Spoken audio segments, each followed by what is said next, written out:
Hey, Mike here. I just wanted to let you know that you can listen to Dark Poutine early and ad-free on Amazon Music, included with Prime. You're about to listen to a historical episode of Dark Poutine. After episode 149, you will find Scott is no longer with the show. In an effort to maintain continuity and offer listeners as many episodes as possible, we are leaving the episodes in which he co-hosted intact. Thank you.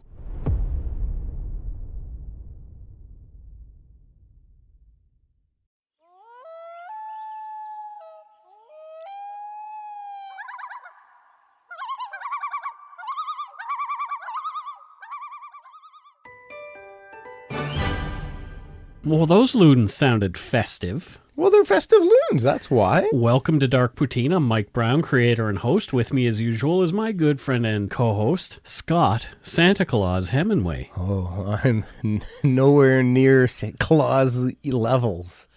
Well, you're sounding a little better this week than you were last. I am sounding a little better, but I think that's going to disappoint a lot of the listeners. Yeah, because they were saying they liked your sexy, snotty voice. Yeah, I was going back to Urkel now. Yeah, we're going to have to change your name from Scott to Snot. Yeah. Exactly. The views, information, and opinions expressed during the Dark Poutine podcast are solely those of the producer and do not necessarily represent those of CuriousCast, its affiliate Global News, nor their parent company, Chorus Entertainment. Dark Poutine is not for the faint of heart or squeamish. Listener discretion is strongly advised. We're not experts on the topics we present, nor are we journalists. We're two ordinary Canadians chatting about crime and the dark side of history. Let's get to it. Put on your Santa hat, grab yourself an eggnog and an enamel bar. It's time to scarf down some Dark Poutine.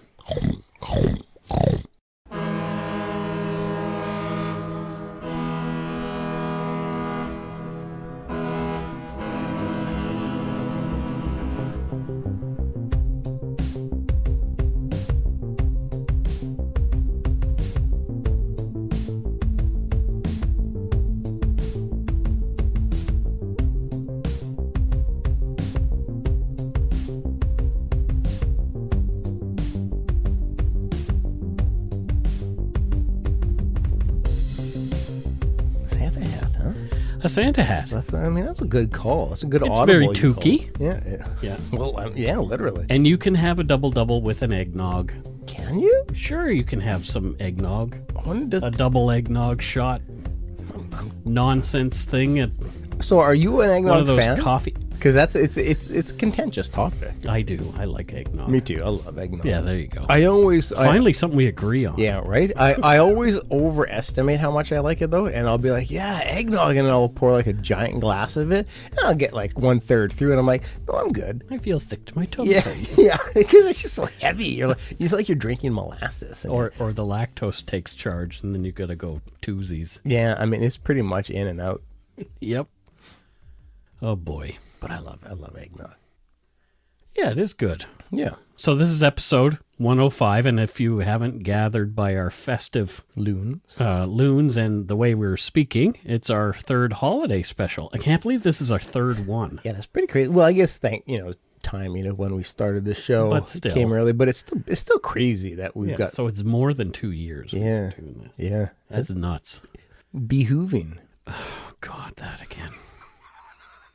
So our coverage of this particular case has been a long time coming. Yeah. We've been planning it since our first holiday special, actually. I remember. But only now do we feel ready to cover this harrowing case. It's a pretty heavy one, man. Like this isn't your fluffy little fun and game show.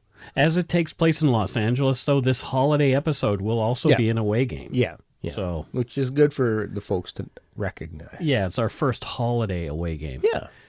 On Christmas Eve in 1988, led by German-born criminal mastermind Hans Grüber, a band of well-organized gunmen armed to the teeth with high-tech weaponry violently took over the Nakatomi Plaza skyscraper. Yeah, I remember. Posing as terrorists, Grüber and his cronies attempted to rob the corporation of $640 million in bearer bonds stored in the vault in the vice chairman's suite on the 31st floor. That is a lot of money. It is a lot. Well, today it would be well over $2 billion. Yeah. So, yeah. I mean, yeah. Yeah. They might have gotten away with their heist were it not for the heroics of one man who took it upon himself to foil their plans.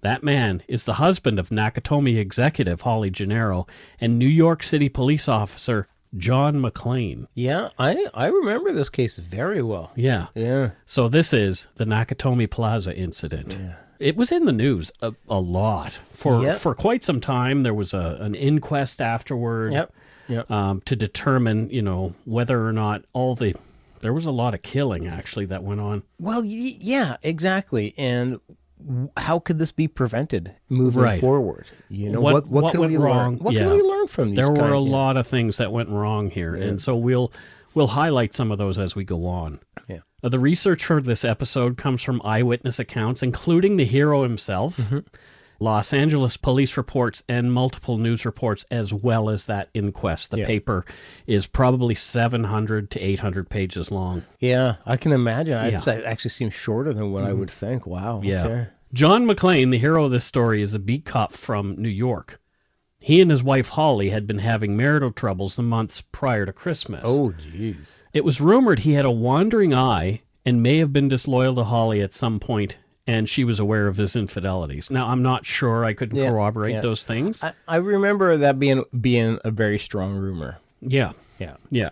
Holly'd been working her way up the ranks at the Nakatomi Corporation in New York, and after she was offered a position assisting Vice Chairman Takagi in Los Angeles, Holly pulled up stakes and brought the couple's 2 children, Lucy 6 and John Jack Jr., out west with her. Holly was doing so well that Takagi had presented her with a gold Rolex as her Christmas bonus. Yeah, that's like a salary right there. Exactly. So she was doing well. Yeah. And she was proudly wearing this watch on the night of the party. Must have been really tough on John, though, being away from his kids and everybody. Well, yeah, for sure. And this is why he was coming to Los Angeles. He wanted to see the kids. Yeah. But he also had hopes of reconciling with Holly. I can understand. When you've got family and everything, sure. And so he was invited to come to the Nakatomi Christmas party there at the plaza on Christmas Eve. Yeah. But he was late to the party. He'd been picked up at the airport and brought to the plaza by a limo driver named Argyle. Mm-hmm.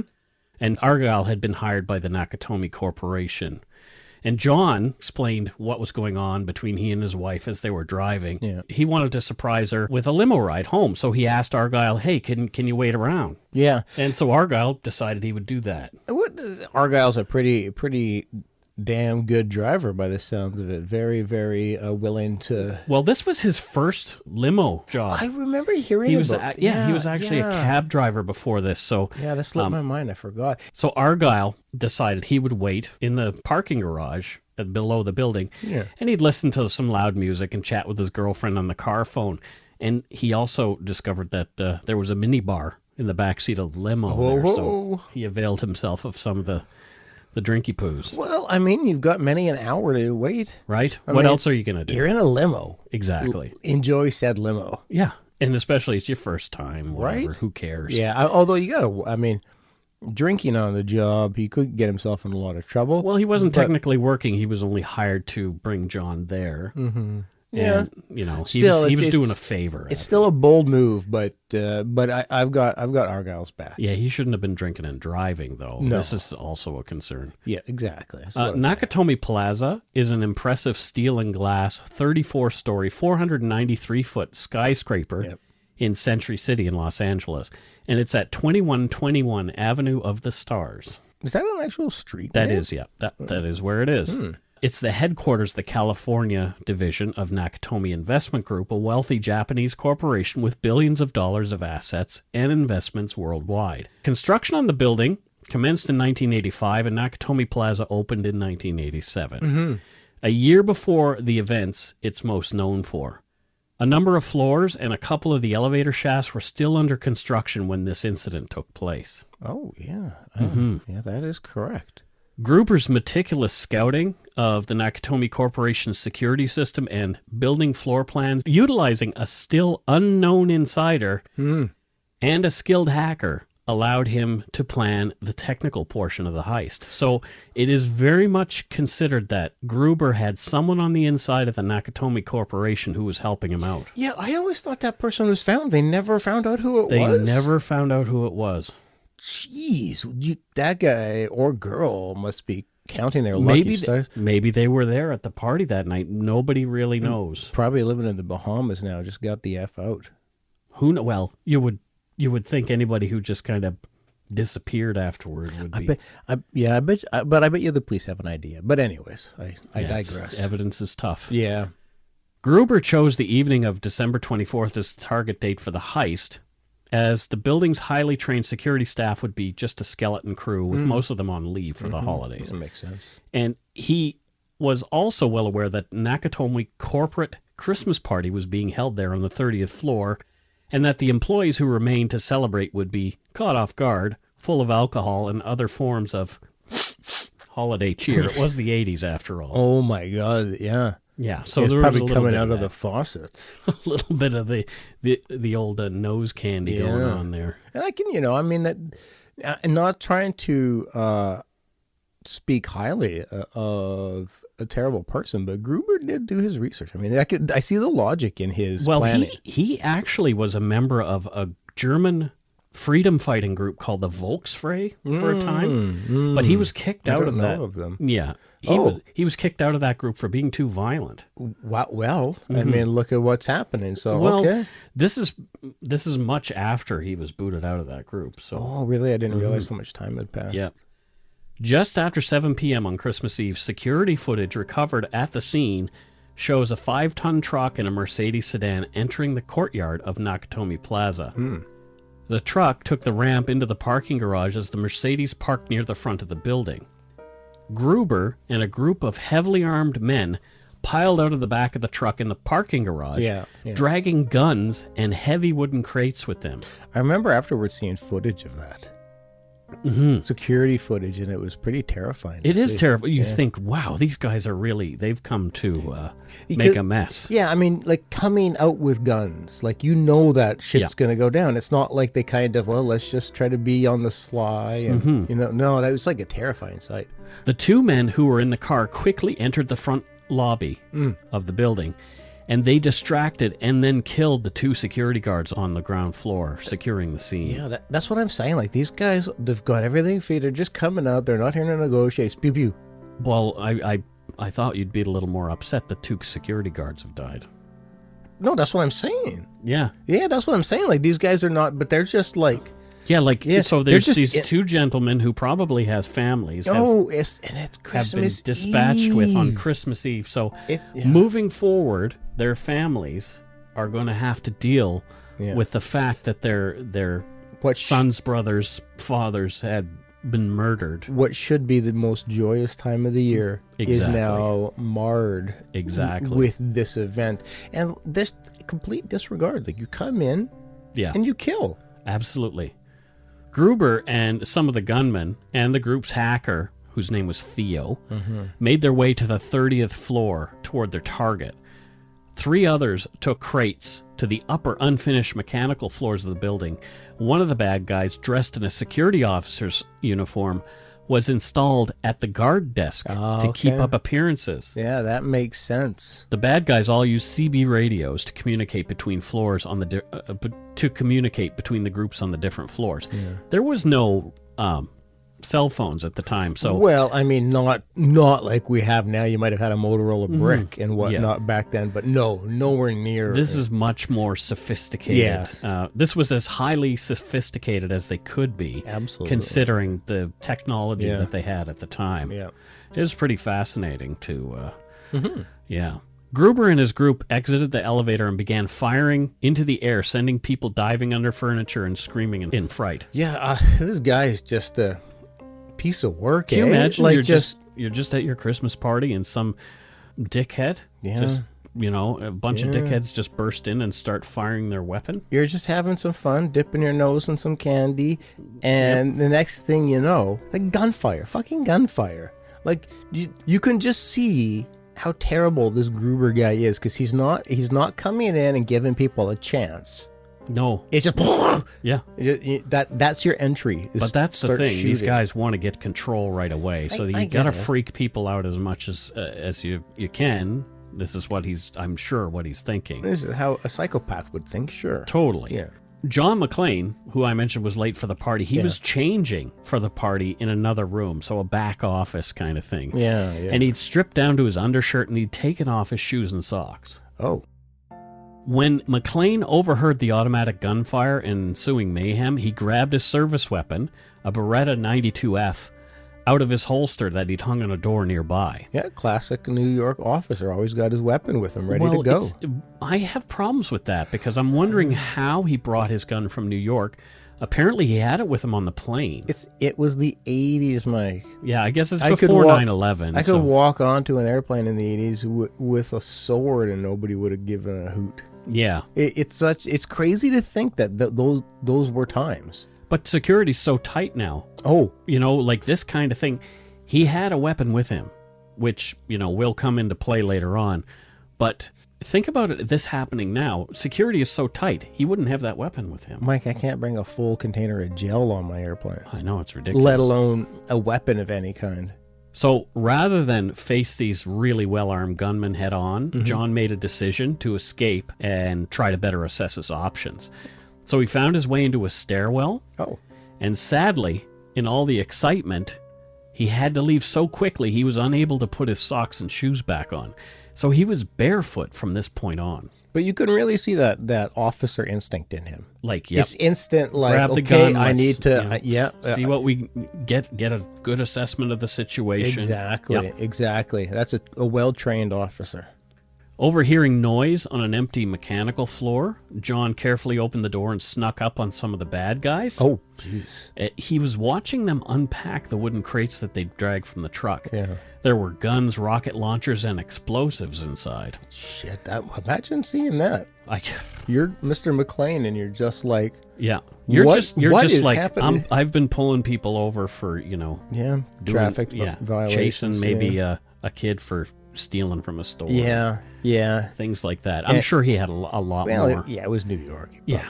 But it had to but be. But still, to stumble across this. And remember, he's like, he's recognizing that his wife is there. His wife is in the area that the mother of his children. That the gunfire erupted from. Yeah.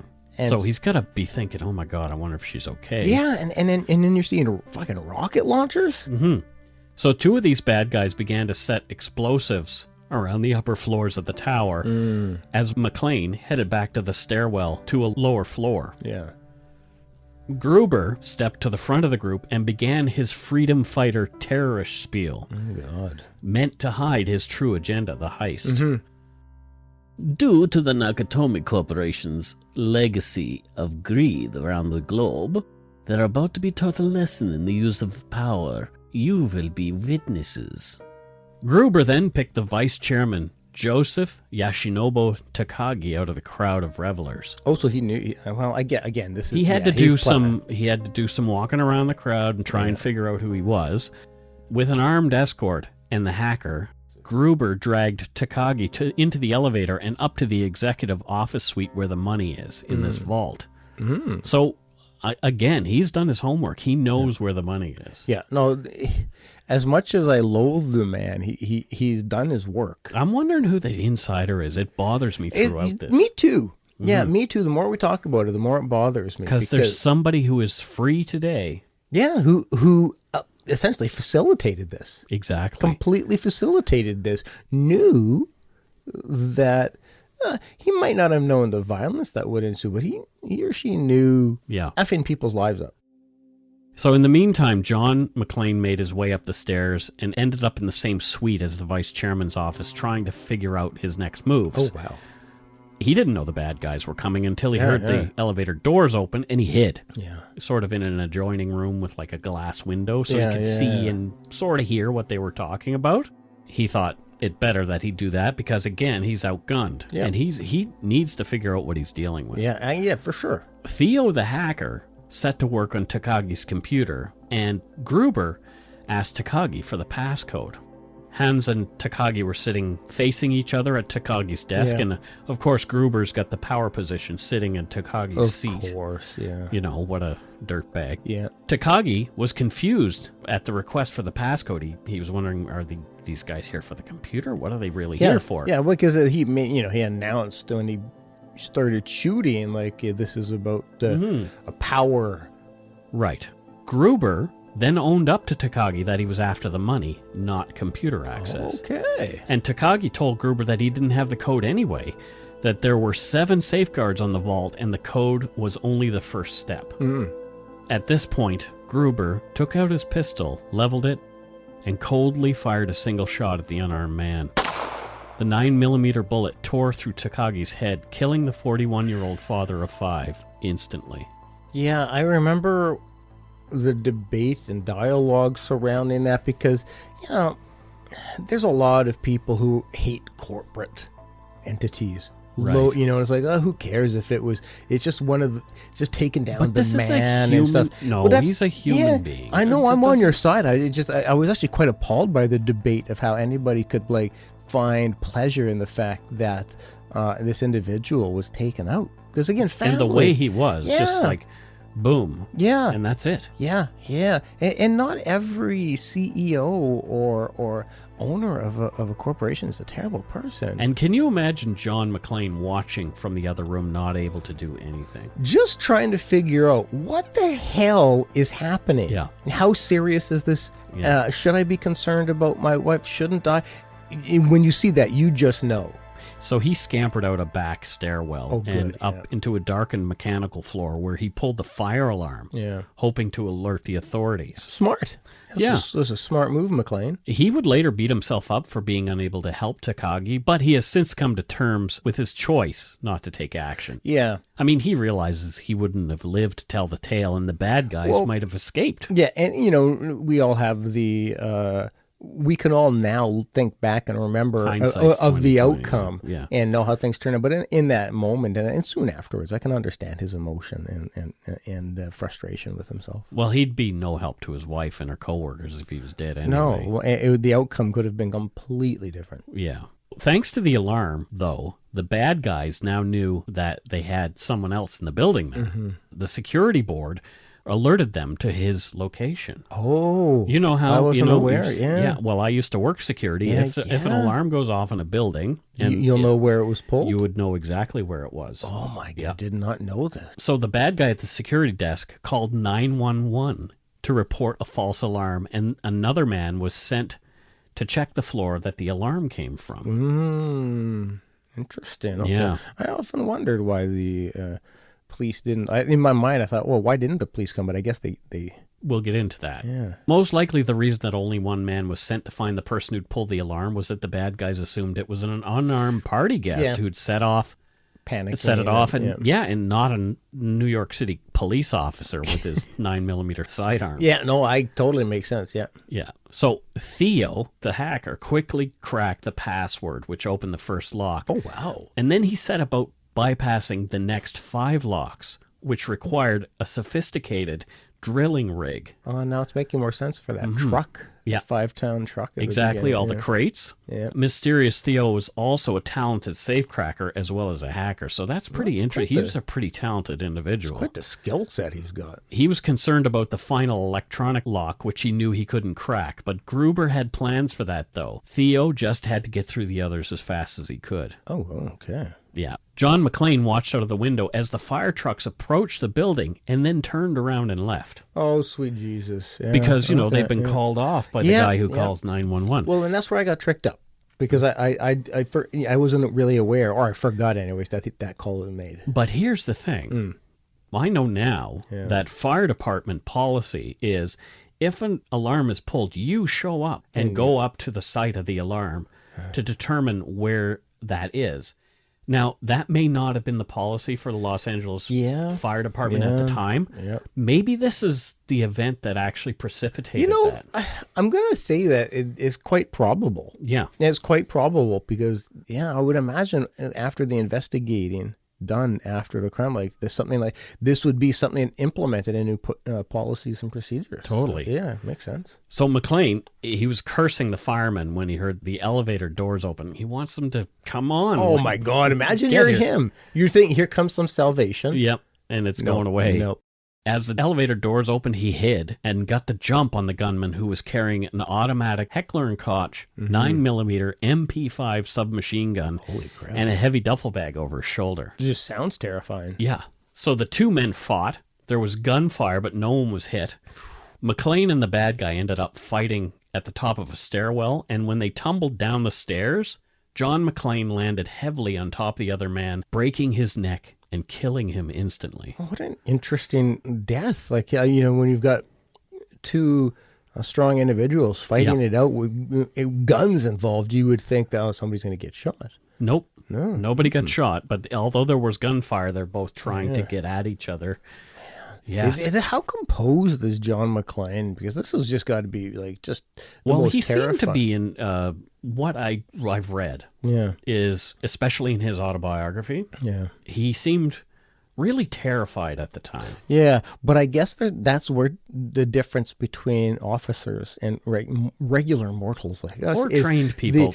People who are just, react in the moment. Because that's what that's the training is to go on autopilot and follow the steps that you were trained. So McLane tried on the dead bad guy's shoes and they didn't fit. Oh, I forgot he didn't have shoes on. No, well, this is the thing. He's got no shoes on, but he picked up the man's submachine gun, radio, and duffel bag. But those aren't shoes. You can't put those on your feet. No, but he's going to use the machine gun. Oh, okay. Inside the bag, as well as multiple clips for the MP5, he found a Zippo lighter. Oh. That's going to come in handy at some point, At this I'm point, sure. it's like a video game. Just loot the body, take what might be useful. To taunt the remaining bad guys, John McLane used a red Sharpie he'd found to write on the dead man's sweatshirt. Oh, my God. McLane sat the corpse in an office chair and put him in the elevator, like tying him into the office chair. God, yeah. He fitted a Santa hat on his head that he'd found on a decorative display nearby. Then he pushed the button to send the elevator back to the 30th floor where the party was. I did not know this. Did this come from the autobiography? Yeah, there's a lot of crazy things in that. Holy shit. Hans Grüber was... My God. Yeah. Hans Grüber was informing partygoers that Takagi was dead when the elevator doors opened. One of the women screamed when she saw the dead man seated inside, and as McLane watched from above through a grate in the roof of the elevator, Hans Grüber reads the message from John. It said, "Now I have a machine gun. Ho, ho, ho." Okay. Like, I know I shouldn't laugh because the people are dead, but... and that's like... That's pretty... That's who I wish I could be. Right? You know? Yeah, I think everybody has a wish that they could be that kind of... have that sort of coolness about them. I'd be trying to extricate the feces from my underwear right around this point, not like coming up with I'd be out the door. Yeah, you're not coming up with like, yo ho ho. See you later. Yeah. Oh boy. So Holly was smirking. She knew that it was her husband who was responsible for this. Holly's co-worker, Ellis Lowe, he'd been snorting coke all night and hitting on Holly before John's arrival. He was not as impressed. Ellis thought that John's antics would get them killed, and he was very vocal about it to Holly. So this Ellis guy. Yeah, so what about him? Who is that? Apparently he was one of the executives there who... Because he's sounding like a douche. Oh, he was apparently quite a douchebag. So I bet you, I'm gonna go on a limb here. I bet you this is the kind of guy who got into his position by kissing ass. I don't know, but maybe we shouldn't be so hard on this guy. I know, but because we'll see later on what happens. Okay. Now, Gruber is livid that this one of his men is dead. For sure. And he speaks angrily in German with the other bad guys. And John also was above them, using his Sharpie to count the number of bad guys on his arm. Oh, wow. Jesus. Yeah, so he was writing down, so he'd crossed out one, obviously, because he'd already killed one. Yeah. But he's pretty much Rambo. Yeah. The dead man was dragged out of the elevator, and Gruber called for another bad guy named Carl, who happened to be the dead man's brother. Oh, man, that's not who you want coming and chasing No. after you. Yeah, so Carl had been up setting the explosives on the other floors, and finds out his brother is dead. Holy jeez. Can you imagine? Yeah. I mean, I guess so he's angry now. There's a part of you that's got to like, well, it kind of comes with the territory of the work we do, but still, yeah, that's gonna set you off. The elevator that McLane was on top of went up as Carl came down in the second one, and Carl, once he got down there and Grüber told him what was going on, he really wanted blood. Yeah, for sure. You Yeah, know? that's what I'm saying. He wanted yeah. to go after McLane right away, but bet. Grüber had to, tell him to chill a little bit. Oh, man. John McLane made his way to the roof, where he switched his radio to an emergency hailing frequency and called for help. Again, a reminder, this man is in his bare feet. I keep forgetting. And he's running around like, if you've ever been on the roof of a building. I have. It's not linoleum. No, it's not nice shag rug or anything. It's usually quite rough and full of glued stones. Yes, exactly. Pebbles and stuff to keep, so there's good traction. Well, there's a helipad up there, so there would be that. But yeah. then there's metal and all kinds of... And- I'm sure the guy was stubbing his toes. Yeah, and also, I mean, I know it's L.A., but it's Christmas Eve. There's a chill. It's going to be chilly. It's chilly. It's going to be chilly on your little tootsies. So transcriptions from the radio dispatch center in L.A. paint a picture of a terrified and frustrated John McLane. And he said, "Mayday, mayday, anyone. Terrorists have seized the Nakatomi building and are holding 30 or more hostages. I say again, unknown number of terrorists, 6 or more, armed with automatic weapons at Nakatomi, Century City. Somebody answer me, God damn it." That's frustration, right? Yeah, but the dispatch supervisor answered John saying, "Attention, whoever you are, this channel is reserved for emergency calls only." And McLane... That sounded kind of like an emergency call to me. Well, he cut off the dispatcher saying, "No fucking shit, lady. Do I sound like I'm ordering a pizza?" Now, imagine, Mike, that call coming out now. Yeah.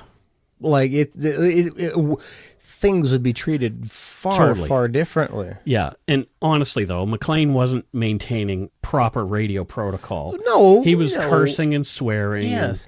And, But you catch more flies with honey. He just killed somebody in a stairwell. True. So he's amped up. Yeah, he's watched another guy get shot. Right. He's at this point, the man just wants, like...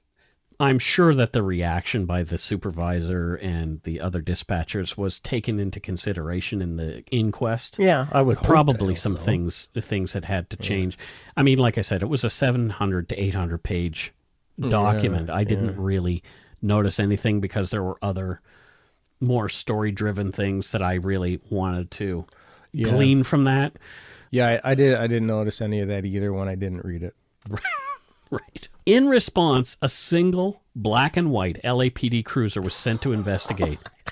A single one. Yeah.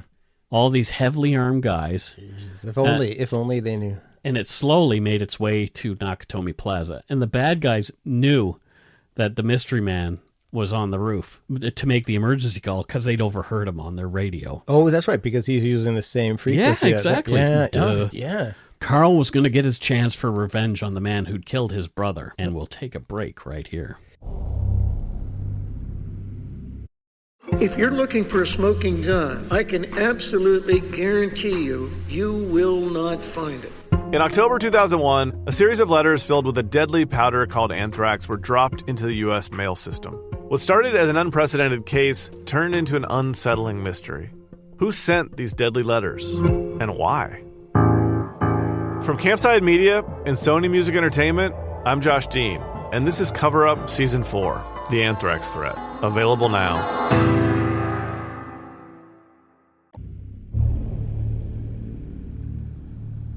And we're back.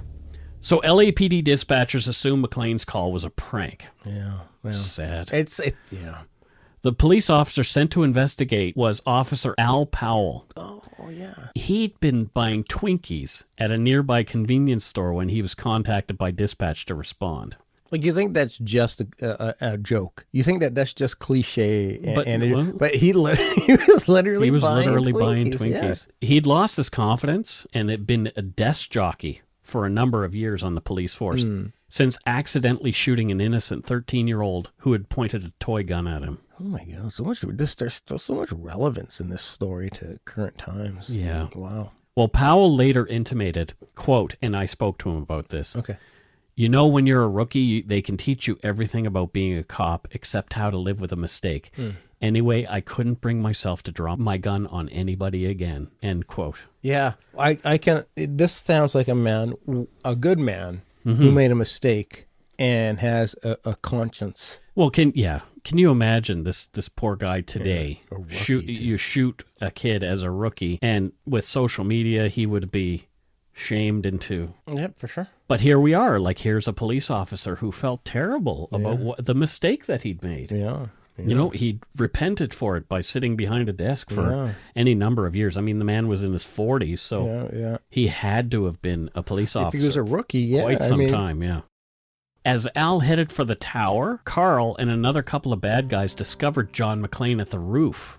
And a gunfight ensues. Oh, God. And McLane escaped with cuts and bruises and found himself in an elevator shaft where, in an effort to lower himself down to a lower floor, he lost his MP5. Oh, shit. Yeah, and he nearly fell down the shaft. Holy shit. Yeah, he had to reach out and grab the bypassing opening, which was another duct.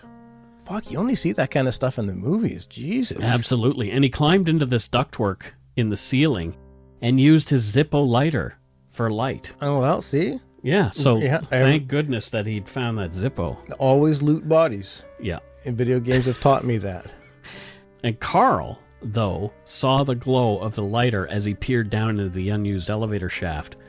He knew where this guy was, so Carl's angry, wants to kill John McLane, and he made his way back down to that lower floor to dispatch his prey.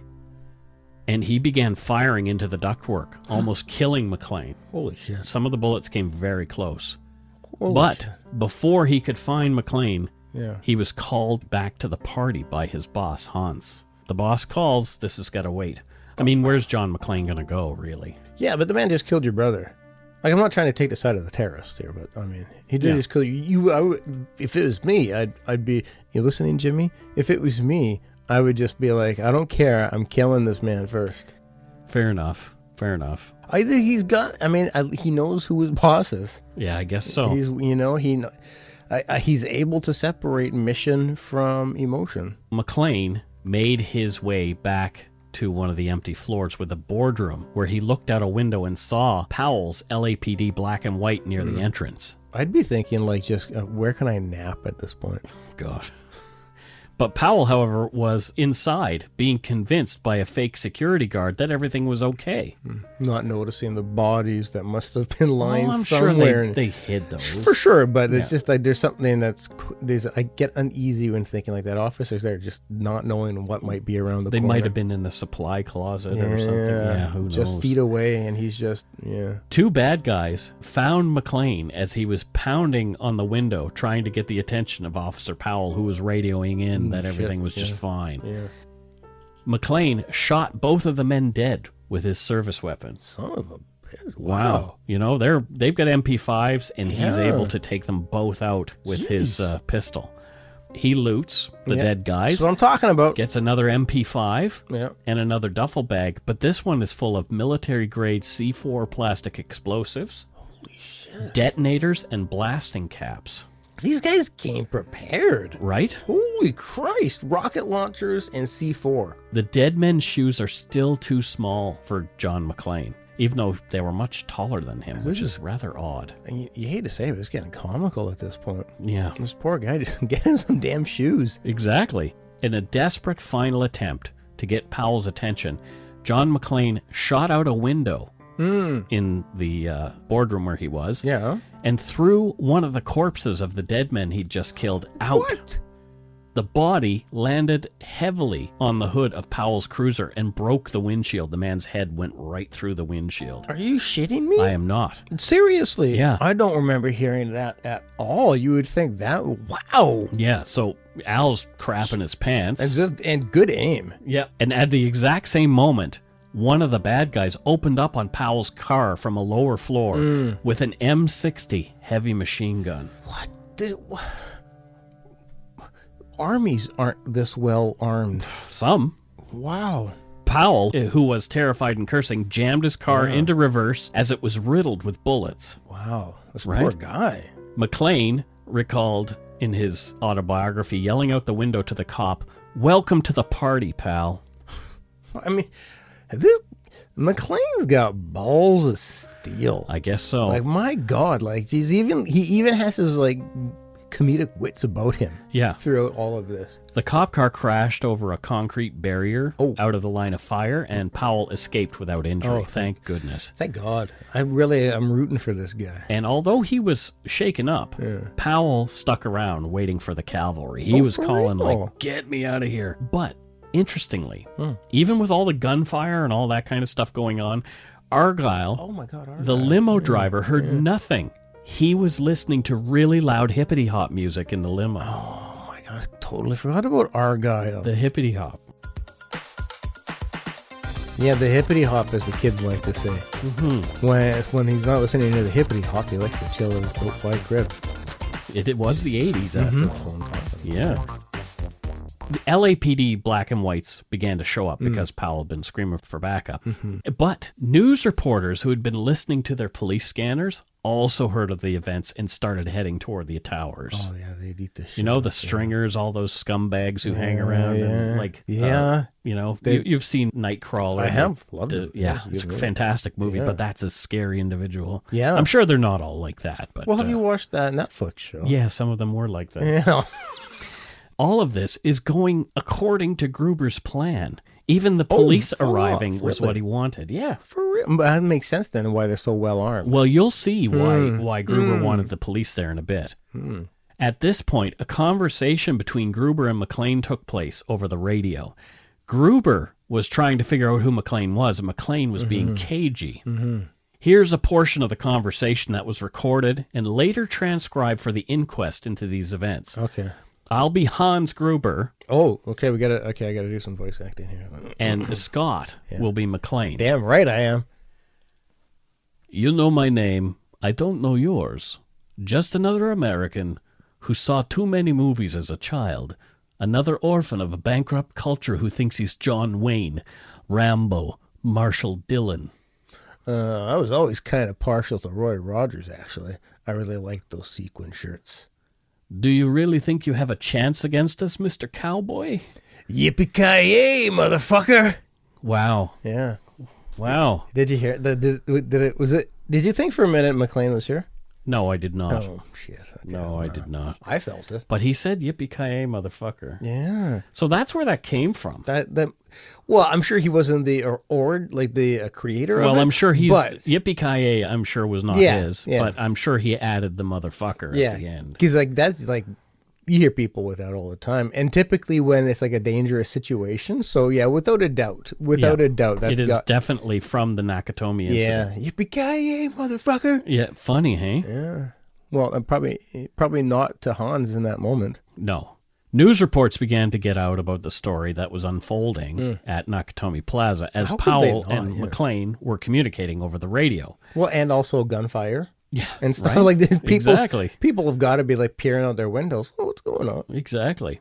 McLane wouldn't give his name to the police, but Powell began to think he may be a cop. Hans gleefully watched the TV news of his heist on a portable TV in Hawley's empty office that he was using for his headquarters. Did you hear that? His portable TV. He didn't just pull out his iPhone. No, they had like a box TV that they pulled out and pulled up the antenna. With tubes and all. The whole of that kind of crap in it. Argyle overheard the news of the events between rap songs. Oh, okay. On the so radio. Now he's starting to kind of... okay. So he clued in. Yeah. And he turned his CB/police scanner on in the vehicle and heard some of the chatter. Yeah. So realizing he might be in danger, he tried to leave, but couldn't get his car out of the parking garage. It was locked down by bad guys. What a emotional roller coaster for Argyle. It's like Right? imagine he starts the day off very nervous. Oh, new first day on the job. I hope I don't screw it up. Then he goes and he gets his first customer and he's like, this is going great. I'm really enjoying this. And then it's like, I'll just chill out in the back. What a sweet gig I have. Oh my God, I might die. I've got to run away. Exactly. The SWAT team arrived.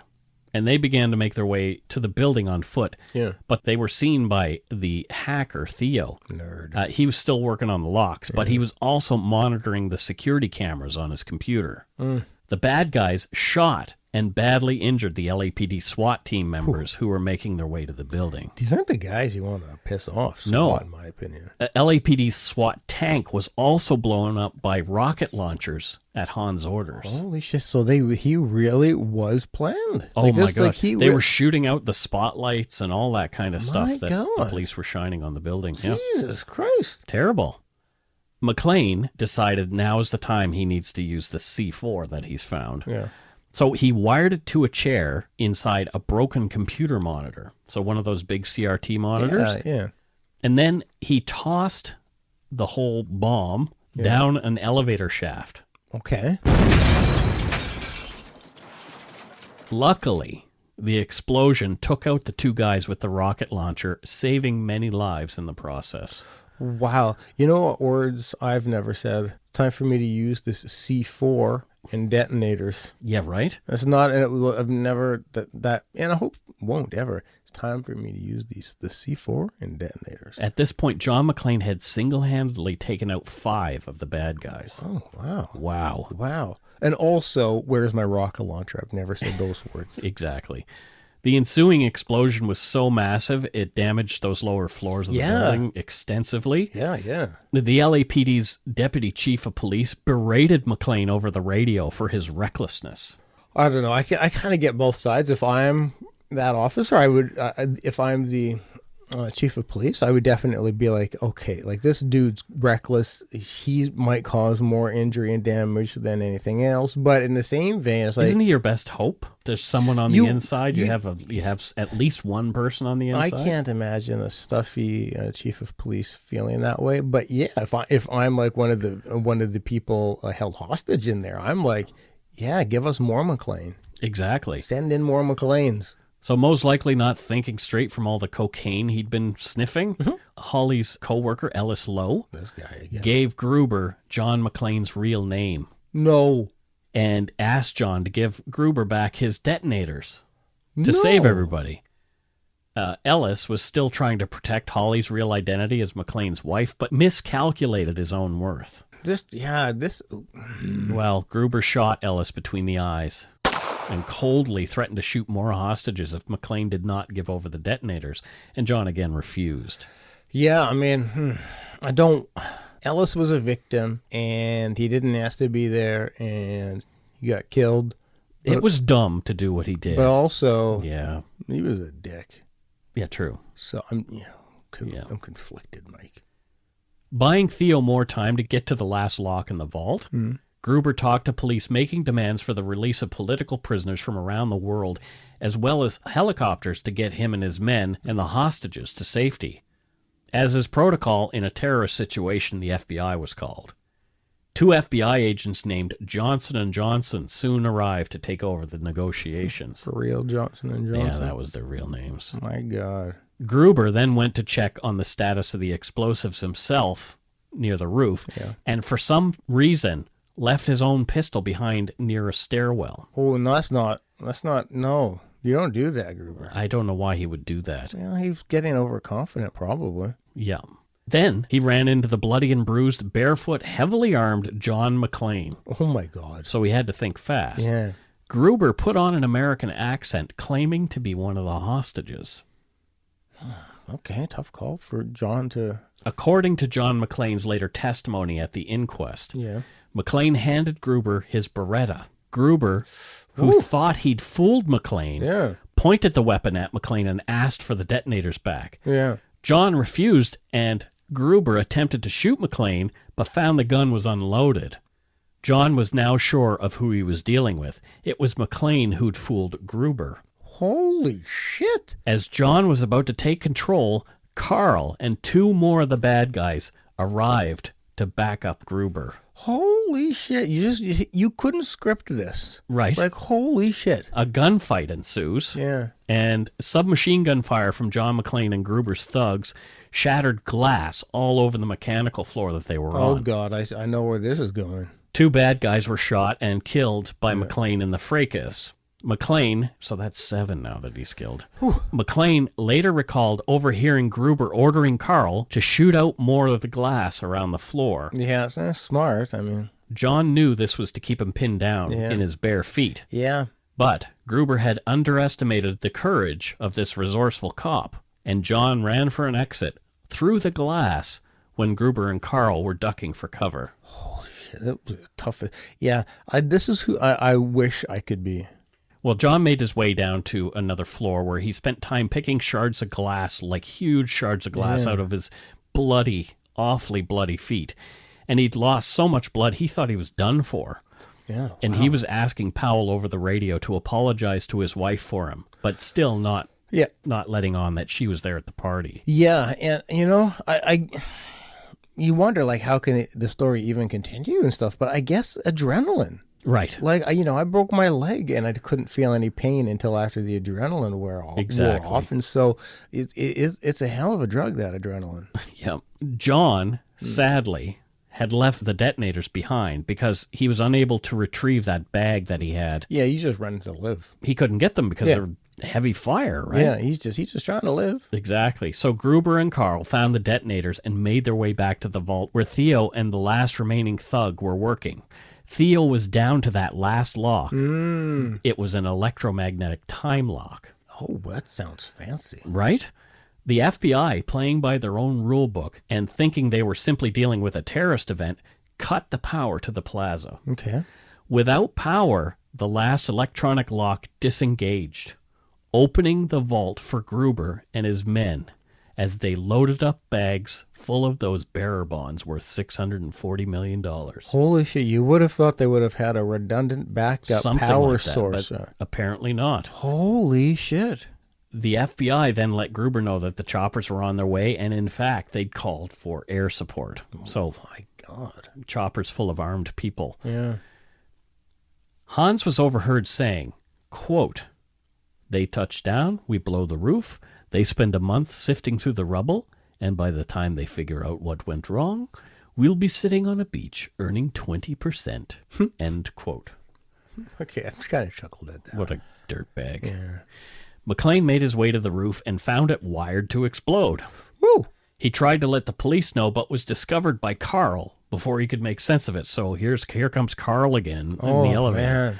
And Carl and John fought. Yeah. Carl even got John McLane's Beretta away from him, and as John was running from him, John was shot in the shoulder. Oh my God. So he's been shot. How can I not remember that he was shot? You would think that would be something that sticks in. Holy shit. As he went through a doorway Yep. into a stairwell, he was shot in the right shoulder. My God. Yep. Even wounded, though, as the two men fought, because Carl chased him and John again got the jump on him, Yeah. John ended up stringing Carl up near a turbine via some chains. So he thought Carl was dead, Yeah. you know? Yeah, I would. Carl looked pretty much Yeah. dead. Meanwhile, Grüber was rounding up hostages. Thanks to a nosy reporter's live feed from Holly Gennaro's home with her children, Oh no. Grüber found out that Holly was McLane's wife and singled her out of the crowd for insurance. Oh. What a dickhead. Oh God. Like this guy. So here's what this guy did to get into their home. He threatened their maid with immigration. Oh, you got to be kidding me. I'm not kidding. You know, especially in the 80s, you'd hear a lot about those gotcha journalists. Yeah. You'd hear a lot about the tabloid journalists. This guy was and stuff one of like those. He was a rat-faced looking exemplifies that. turd. Yeah. Oh Yeah. my God. There's another one. Probably has one of those punch me faces. Too. Totally he does. The remaining hostages were ushered to the roof by a guard at gunpoint. Having done away with Carl, McLane went to the roof and shot the guard. He was thinking that his wife is going to be up there. But there's no Grüber. The other guys who were with him are missing. So it clicks in John's mind what the explosives are for. They're going to blow up the roof and the hostages with them and then make their real getaway. Yeah. So he orders all the hostages off the roof, calling to let people know, like, something's going on here. Yeah. He even had to fire his weapon to scare the hostages back into the stairwell. But the FBI was arriving with their helicopters and fired on John, thinking he was a bad guy. Oh, shit. Yeah, because he thought they thought that he was firing at them. So he's pinned down by FBI firing out of their helicopters. Holy shit. So to escape, he had to tie a fire hose around his waist and swing down to a lower floor just as Grüber blows the explosives on the roof in a spectacular fashion. This later cost millions of dollars to repair. Yeah, no kidding. 2 FBI helicopters were destroyed with all occupants inside perishing in the crash. Oh my God. A memorial was later placed nearby commemorating the heroism of the brave agents who died in the crash, including Johnson & Johnson, the 2 lead FBI negotiators. Yeah, oh my God. So a lot of collateral damage. Right? Yeah. So here's John swinging from this fire hose outside the building, and he had to shoot out a window and crash through it to relative safety. I don't know about this one, though.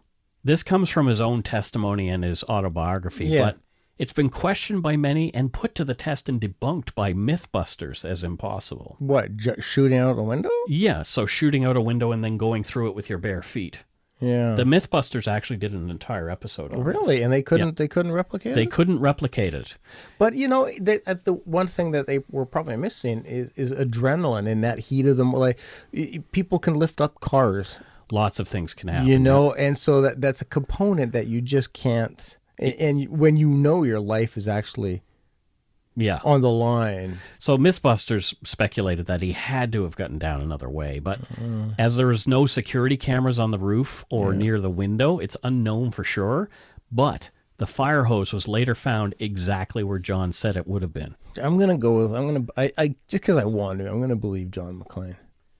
In the parking garage, Argyle noticed an ambulance being driven out of the bad guy's truck by Theo, the hacker. So Theo was in the truck again, and they had an ambulance in there the whole time. That's crazy. This was their actual means of escape. This was how they were really going to get away. So blow up thus the top, thus wanting all these bodies everywhere. You can't determine who's who because of all that. And if it's an authentic looking ambulance, they just drive away in an LA County ambulance. Oh my God. Isn't that amazing? That was pretty resourceful. Yeah. Argyle, though, heroically used a limo to crash into the ambulance and killed Theo.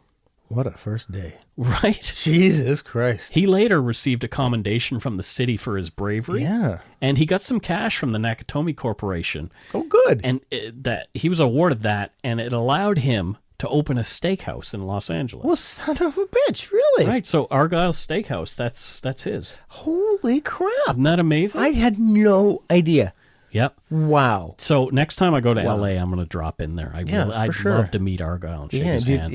And do you think he'd be there? I hope possibly. So. We can call ahead. Yeah. Luckily, McLane had landed on the same floor that the vault was on, where Grüber and Holly were. You've got to Thank goodness. Wow.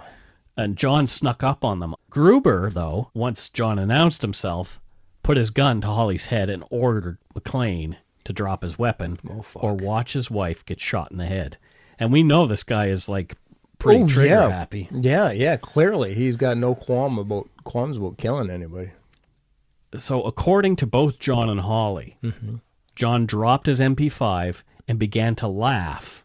Which distracted Hans and the other bad guy that was there with him. It's distracting me. Yeah, that sounds like a crazy reaction. John then pulled out his Beretta that he taped behind his back and used his last 2 bullets to shoot the last bad guy in the forehead and hit Grüber in the chest. My God. He is just the most resourceful. He's an amazing guy. Almost like a real-life MacGyver. Gruber stumbled backwards and crashed through the plate glass window. Somehow, as he was falling, he managed to grab Holly's arm. Oh, shit. And he snagged her wristwatch, her Rolex wristwatch to hold on. Holy shit. John ran to Holly's side and released the clasp, allowing Gruber to fall the 30 floors to his death below. I bet you, and I'm not saying this about John in a negative way, I bet you he got a lot of enjoyment just watching Hans drop down after seeing everything he saw. For sure. I'm sure. Like, I know I would get I would enjoy and get some satisfaction out of watching him plummet those 30 floors. Well, can you imagine though the people outside? I wouldn't be thinking that. I know the deputy chief of police commented, "Oh, I hope that isn't a hostage." Well, yeah, I wouldn't. If I was John, that's not the perspective I would be thinking of. I would just be thinking, you son of a bitch, you just tried to kill my wife. You caused all of this. Yeah. My feetses are all cut up. So John McLane and Holly made their way out of the building to safety, and there they met Officer Powell. Oh. As John and Powell greeted each other, Carl, the last bad guy, emerged from the building with his gun. Yeah. And he pointed it at John and Holly. Yeah. But before he could pull the trigger, Officer Powell reacted so quickly. He shot Carl dead with his revolver, having drawn his weapon for the first time since he'd accidentally killed the child when he was a rookie. Wow, what a juxtaposition in shootings. Right? Wow.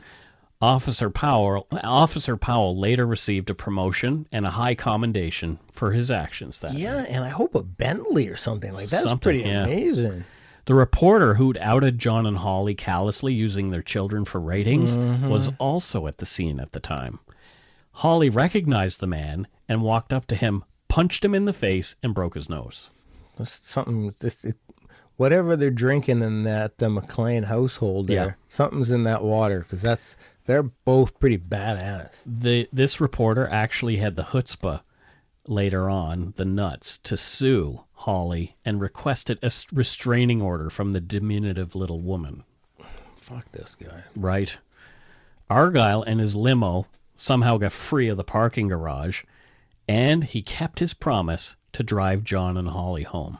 I thought he crashed it into the ambulance. It was still drivable. Holy. Yeah. Let's give some praise to that limo, too, then. The inquest was expensive, but in the end, John McLane was cleared of any wrongdoing and lauded as a hero by the city of Los Angeles. I remember that celebration. He did go on to get into a few more similar scrapes. One in particular was with Simon, who was the brother of Hans Grüber. Oh, my God. I didn't. But you guys can look that up for yourself. Yeah, wow. And that's the end of that story. What a tale. Fuck. Yeah, I really hope they make a movie about this someday, because that's got You everything. would think it would make it a pretty excellent It's movie. got everything you need in it. And it happened on Christmas Eve, so I thought that's, why we should No, it's do a perfect. this It's episode. we need to get an away game in there, and this is as Christmassy as it can be, because the day before Christmas, Right? It's happening on Christmas Eve. What a Christmas gift to John McLane to actually be able to drive off with his wife.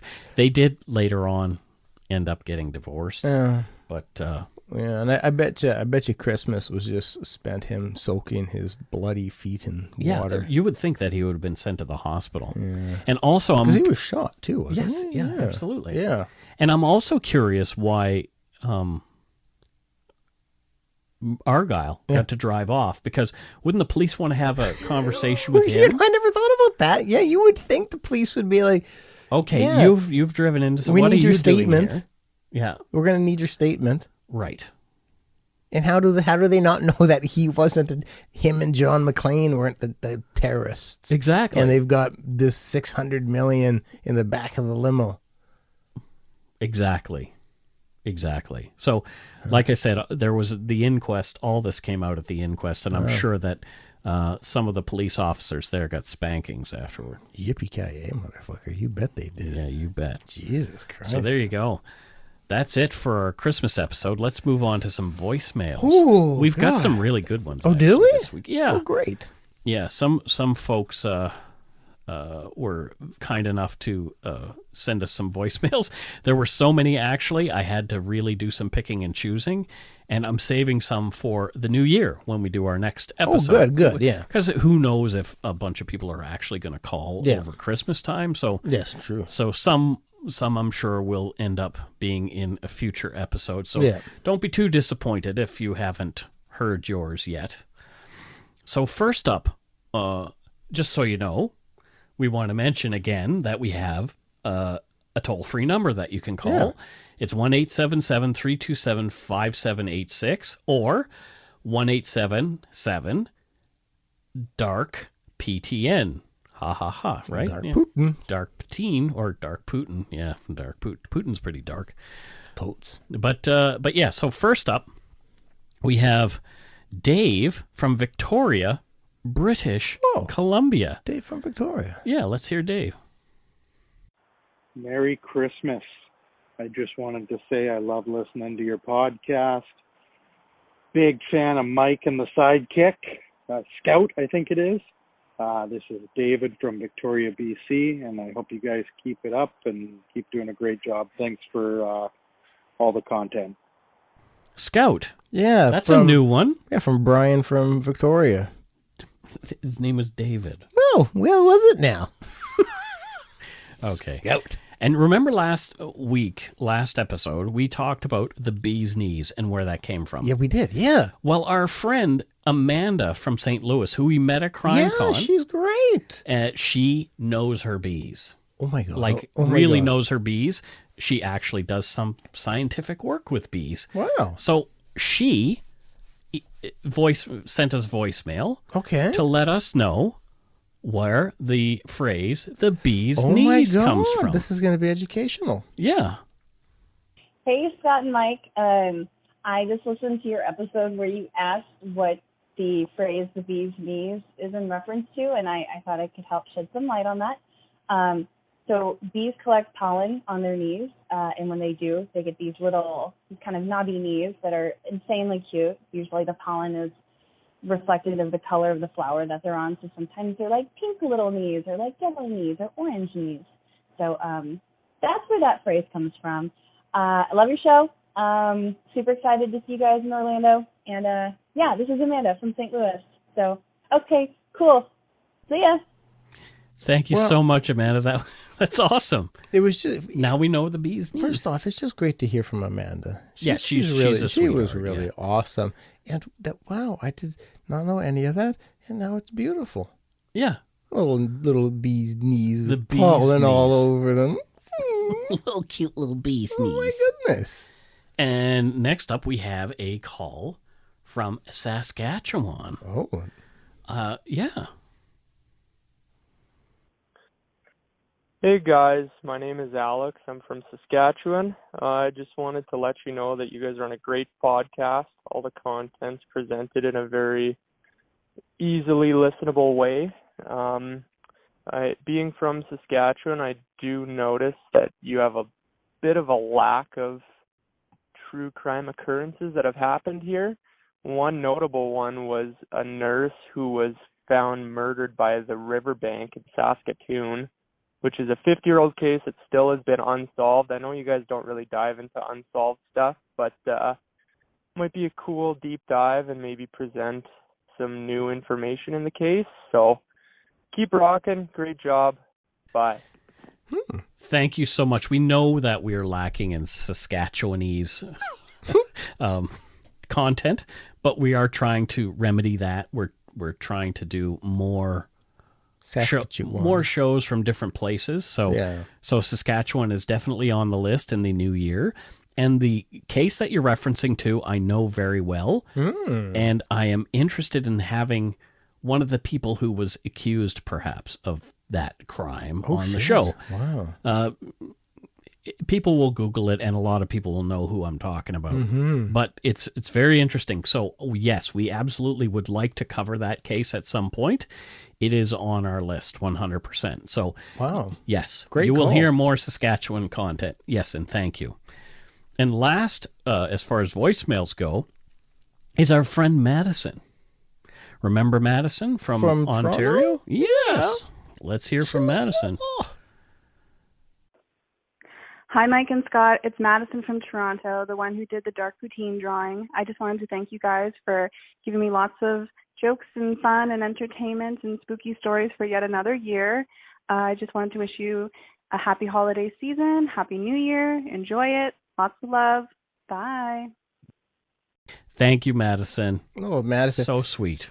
What a talented artist. Absolutely talented. From photography to drawing and create artist. She's a brilliant artist. So again, it's nice to hear from people who we know, and it's also nice to hear from people who we don't know. Yeah, this was a hodgepodge. Give us a call, 1-877-327-5786, or again, 1-877-DARK-PTN. That's right. Wow. I enjoyed those. Yeah. Huh. So now it's time for our Patreon shout-outs. Oh, is it? Is it that time? Okay, let's do it. So first up, we have Pamela from Vancouver. Interesting. I know a Pamela from Vancouver. I do too. How many could there be? There's probably a few. Yeah. I don't know if it's the same one though, because she didn't leave her last name, but that's fine. Okay. Well, if it's you, Pam. Thank you, Pamela. Hi. There you go. And next up we have Patty Willick. Okay. Yeah. Good old Patty Willick. Mm-hmm. Yeah. Oh, you look at like you don't. No, I don't know where she's from. No, she didn't leave any information. Oh, no Patty information. Yeah, Patty is from. I mean, of course you're good. I know what you're thinking. Ireland. No, Mike. Not everybody named Patty's from Ireland. Okay. No. Oh, is her sister Patty O'Lantern? Oh my God. Or it could be a he Patty, because Patrick is sometimes Patty. It could be. Or it's a they. So Patty. Yes, Patty. Patty is from Ireland. No, not. That's what I was saying. Okay. That's where I knew your mind would go instantly to Ireland. Patio furniture. No, not at all. Patty is from Papua New Guinea. Oh, Papua New Guinea. Very interesting. Yeah. What does she do in Papua New Guinea? Nice climate there. Yeah, it is. It's a wonderful climate, which makes her job more unusual. Okay. But she's a Zamboni driver. There's hockey rinks in Papua New Guinea? I have to guess. Yes. Or is she, again, unemployed? No. As many of our listeners are who have weird jobs in other... No, Patty's flourishing. There must be. I mean, they have hockey rinks in Saudi Arabia. So not many. But yet, there's a Zamboni driver in Saudi Arabia. Sure. So why not Papua New Guinea? Patty is got to be living the life. You just go Zamboni and... Do they get paid well in Papua? The Zamboni drivers get paid well? Yeah, they get good for her. Great. Good for you, Patty. They get paid great. Good enough for her to be able to support us on Patreon. Yeah, and enjoy, Zamboni by day, beach by later day. So next up we have Buzz, a.k.a. Sarah Cowan from Vancouver. Oh, wow. Another Vancouverite. Buzz. Thanks, Sarah. Then we have Ellen Cooper from Harriettville in Australia. And I'm sure she's a nice lady. Yeah, bedwetter, nice maybe. lady. Maybe a bedwetter. She may be a bedwetter. Is she hanging in her water box, Scott? Yes. Okay. Next up, Nadia Blythe. Yeah. Nadia Blythe. Mm-hmm. Yep, from Fort St. John. Oh, yeah. Here in BC. Yeah. What does she do in Fort St. John? Build forts. Oh, she's a fort builder in the fort. For St. John's Ambulance. Wow, that is crazy. It really is crazy. That is so meta. Like, my brain is actually starting to leak out. Yeah, there's Inception-y. Wow, you did just Inception me pretty bad. I did. So it's really, that's the only place where you could be a fort builder for St. John's. Wow. Yeah. Next up, we have Michael Davis. Good old Michael Davis. Yeah. Yep. Yeah. Well, Michael doesn't like to talk specifically about where he's from because this is an alias. Okay. And I know this because Michael gave me a heads up that, yeah, this is an alias. Michael is really a very famous actor. Okay, and where does he live? Well, I can't, it's somewhere. Or just, is it California? It's in that area. Is it like sort of the lower end of California, not in San Francisco and not in San Diego, but kind of mushed in between, sort of? There's like two. There may be a giant sign. And an L and an A. I cannot confirm nor deny that. But what have we seen him in? I can give you a line from one of his movies. Okay. What's in the box? Oh, wow. Yeah. Wow. Yeah. Well, thanks, Michael Davis. Yeah, AKA Mike Davis. Brad Pitt. Yep. I blew up Mike! Shit. You son of a bitch! Roxanne Franklin from Yorkton, Saskatchewan. She doesn't have to turn on the red light, and neither do we because she's helping us on the Patreon. It was, yeah, and I'm sure that's the first time she's ever heard that joke. So you're welcome, Roxanne. You're welcome. Yeah. And Helen Watson from Edinburgh, Scotland. Oh, yeah. I'm sure she likes it when I do the wee things about me grandmother. She probably gets a great kick out of it. Well, Yeah, some people are offended by me Scottish accent. Cowards, that's who. Yeah, I don't know, but I am partially. I do belong to that. I think your accent is stellar. Yeah, well, I didn't do a very good German accent in the show. Yeah, it was Russian. Yeah. Whatever, who cares? It's just the podcast. But thank you, Helen. Thank you so much. Thank you, wee Helen. Next up, we have Jeffrey Kramer. Yeah. He came in at $50. Holy crapper. Which is double our PM. Jeffrey. Wow, thank you, Jeffrey. Wow. But he didn't leave any other info, so we still don't know where he's from.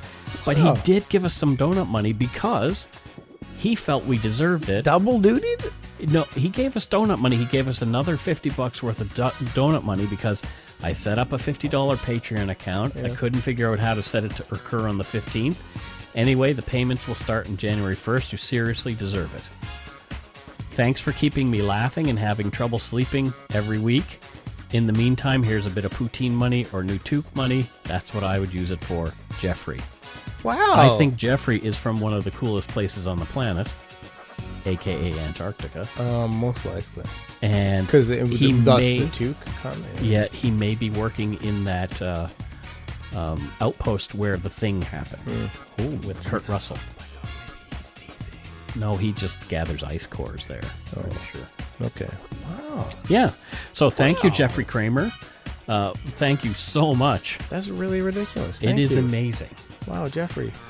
Irene Briand, who sent us donut money last week and didn't send us a message, sent more donut money with a message well, you this didn't week. have to send more money, but No. great, thank you. So she said, hi, I didn't see this before, so here is some donut money for you, Mike, and Scott, and Carol and Joanne, but mostly Bibby and Violet. Oh. Love the podcast. Been listening since day one. Keep up the great work. And I thought that would be the perfect one to end on. For Oh my God, that was thank you so much. Yeah, and she had like a little huggy face and an emoji for the heart, and then a Christmas tree. So thank you, Irene. I will tell my little girls. Oh, they'll be so pleased. That's so sweet, Irene. Thank you. So thank you so much to our patrons, past and present, for your pledges. We treat them like presents. They're pleasant. We really appreciate your support of the show. Thank you to anybody who supported us with donut money. Thank you, thank you, thank you. If you want to help support us, you can do so at patreon.com/darkpoutine, or for one-time support, you can send us donut money via PayPal at our email address, darkpoutinepodcast@gmail.com. If you don't already, it would mean a lot to us if you subscribe to the show. You can easily find us on iTunes Podcast, Stitcher, TuneIn, Spotify, or wherever you get your on-demand audio. Wherever. Check out our website, darkpoutine.com, for show notes and other cool stuff. I had some pictures last week of the perpetrator and his family. Yeah, I saw some people sharing, and they weren't very pleased with they weren't pleased with him. Yeah. So please give us a like on Facebook, Twitter, and Instagram. Just search for Dark Poutine. Come on to the Yumber Yard. Join us there. We're at about 6,100 members there now. Most importantly, though, tell your friends about us. Word of mouth is a powerful thing. Until next year, yes, we'll be back in 2 weeks. We're taking a break for a week. We've deserved it. We do. And so have you. Yeah. We wish you a Merry Christmas, Happy Hanukkah, Kwanzaa, Festivus, or whatever holiday you choose to celebrate. You have a happy one. Much love. Don't forget to be a good egg and not a bad apple. Bye-bye, everybody. Ho, ho, ho. So Christmassy.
I said to my parents, don't trust her. They wouldn't listen. Every family has a secret. Joy Delaney, mother of 4, has gone missing. From the author of Big Little Lies comes a chilling new mystery to W. You are an emotional chaos sinkhole, Amy, and I'm sick of it! Starring Annette Bening. Nobody can break your heart like your own children. And Sam Neill. She will come back. Here we go. Strap in. Apples Never Fall.